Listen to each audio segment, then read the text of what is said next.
દૂધસાગર ડેરીના ચેરમેન જોડાઈ ચૂક્યા છે ટીવી9 સાથે। જે આપને પૂછવા માંગીશ કે ડેરી તરફ જે ફેડરેશન અને ડેરીનો વિવાદ સામે આવી રહ્યો છે તેને જોતા આપનું શું નિવેદન છે? હેલો જી, ડેરી અને ફેડરેશનનો જે વિવાદ સામે આવી રહ્યો છે તેમાં સૌપ્રથમ આપનું નિવેદન જાણવા માંગીશું। 2014 પછી દૂધસાગર ડેરીનું જે દિલ્હીમાં દૂધ વેચાતું હતું એનો ઘટાડો કર્યો છે। ઘટાડો કર્યો એના લઈને દૂધની બનાવટ બનાવવી પડી, એ સંઘને નુકસાન પડે અને સ્વામાં અમારા 362 કરોડ રૂપિયા રોકી રાખ્યા છે। હવે જો ફેડરેશન રોકડેથી વેચે છે, બાકી નથી વેચતું। મારા આપના ટીવી માધ્યમથી મારા લોકોને જણાવવું છે ને એમને પણ પૂછવું છે કે તમે બાકી નથી વેચતા તો અમારા પૈસા કેમ રોક્યા છે 1 વર્ષથી?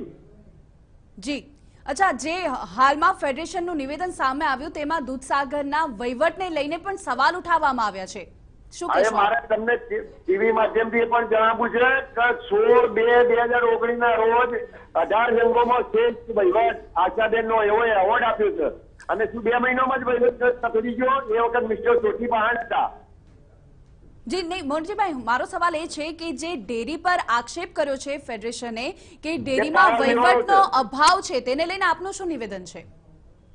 ફેડરેશનના નિવેદનનો હું જવાબ આપું છું કે ફેડરેશનના એ પાયા વિહોણા છે કે 2019માં 2/2/2019 ના રોજ ગુજરાતના મુખ્યમંત્રીએ શ્રેષ્ઠ એવોર્ડ આપ્યો છે દૂધસાગર ડેરીને, આશાબેનને એક સારા વહીવટનો। તો શું 2 મહિનામાં વહીવટ બગડી ગયો? મારા ફેડરેશનના અધિકારીને પૂછવું છે આપના માધ્યમથી। જી, અને અન્ય એક વિગત પણ સામે આવી છે કે હવે દૂધસાગર ડેરી સહકાર વિભાગ સાથે છેડો ફાડશે અને સભાનું પણ આયોજન કરવામાં આવ્યું છે અને સભાને લઈને નિર્ણય લેવામાં આવશે, તે વિશે શું છે વધુ વિગત? તે વિશે શું કહેશો આપ?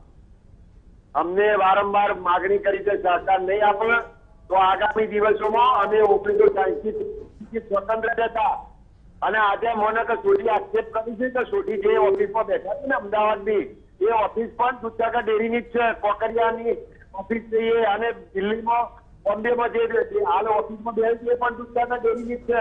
એટલે અમે તો 1960 થી 1970 સુધી સ્વતંત્ર રીતે ધંધો કરેલો છે। જી જી મોરજીભાઈ, આભાર ટીવી9 સાથે વાતચીત કરવા બદલ।